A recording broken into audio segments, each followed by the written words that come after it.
Depois chamou Jacó a seus filhos e disse: Ajuntai-vos, e eu vos farei saber o que vos há de acontecer nos dias vindouros. Ajuntai-vos e ouvi, filhos de Jacó, ouvi a Israel vosso pai. Ruben, tu és meu primogênito, minha força e as primícias do meu vigor, o mais excelente em altivez e o mais excelente em poder.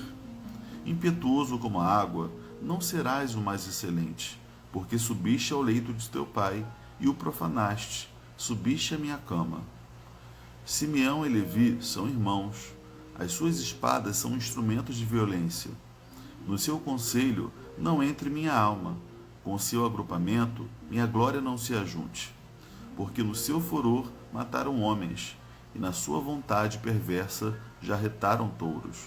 Maldito seja o seu furor, pois era forte, e a sua ira, pois era dura. Dividi-los-eis em Jacó e os espalharei em Israel. Judá, teus irmãos te louvarão, a tua mão estará sobre a cerviz dos teus inimigos, e os filhos de teu pai se inclinarão a ti. Judá é leãozinho, da presa subiste, filho meu. Encurva-se e deita-se como leão e como leoa. Quem o despertará? O cetro não se arredará de Judá, nem o bastão de entre seus pés, até que venha Siló. E a ele obedecerão os povos. Ele amarrará o seu jumentinho à vide, e o filho da sua jumenta, a videira mais excelente. Lavará as suas vestes no vinho, e a sua capa em sangue de uvas. Os seus olhos serão cintilantes de vinho, e os dentes brancos de leite. Zebulon habitará na praia dos mares, e servirá de porto de navios, e o seu limite se estenderá até Sidom. Issacar é jumento de fortes ossos, de repouso entre os rebanhos de ovelhas. Viu que o repouso era bom, e que a terra era deliciosa, baixou os ombros à carga, e sujeitou-se ao trabalho servil. Dan julgará o seu povo, como uma das tribos de Israel. Dan será serpente junto ao caminho, uma víbora junto à vereda, que morde os talões do cavalo e faz cair o seu cavaleiro por detrás. A tua salvação espero, ó Senhor. Gade, uma guerrilha o acometerá, mas ele a acometerá por sua retaguarda. Azer, o seu pão será abundante, e ele motivará delícias reais. Naphtali é uma gazela solta, ele profere palavras formosas. José é um ramo frutífero junto à fonte, os seus galhos se estendem sobre o muro. Os flecheiros lhe dão amargura, atiram contra ele e o aborrecem. O seu arco, porém, permanece firme. Os seus braços são feitos ativos pelas mãos do poderoso de Jacó. Sim, pelo pastor e pela pedra de Israel. Pelo Deus de teu pai, o qual te ajudará, e pelo Todo-Poderoso, o qual te abençoará, com bênçãos dos altos céus, com bênçãos das profundezas, com bênçãos dos seios e da madre. As bênçãos de teu pai excederão as bênçãos de meus pais. Até ao cimo dos montes eternos estejam elas sobre a cabeça de José, e sobre o alto da cabeça do que foi distinguido entre os seus irmãos. Benjamim é lobo que despedaça, pela manhã devora a presa, e à tarde reparte o despojo.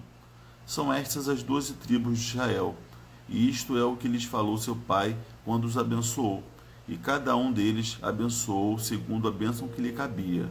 Depois lhes ordenou, dizendo: Eu me reúno ao meu povo, sepultai-me com meus pais na caverna que está no campo de Efron, o Eteu, na caverna que está no campo de Macpela, fronteiro a Manre, na terra de Canaã, a qual Abraão comprou de Efron com aquele campo, em posse de sepultura. Ali sepultaram Abraão e Sara, sua mulher. Ali sepultaram Isaque e Rebeca, sua mulher. E ali sepultei Lia, o campo e a caverna que nele está, comprados aos filhos de Et. Tendo Jacó acabado de dar determinações a seus filhos, recolheu os pés na cama e expirou e foi reunido ao seu povo. Bem, nesse capítulo nós vemos as últimas bênçãos e recomendações de Jacó aos seus filhos antes de morrer. Algumas expressões, alguns termos nos são um pouco estranhos, né?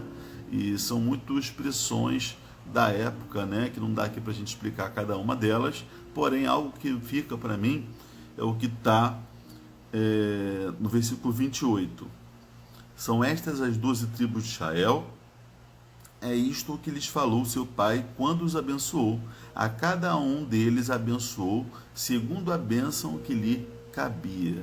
Isso que me destaca nesse texto, porque alguns a gente vê que Jacó abençoou mesmo, e alguns Jacó não abençoou ou abençoou pouco. Isso porque ele levou em consideração as atitudes desses homens ao longo de sua vida. Se foram homens bons, se foram homens tementes a Deus, se não foram, se derramaram sangue inocente, se praticaram a justiça, a bondade. Então tudo isso foi levado em consideração.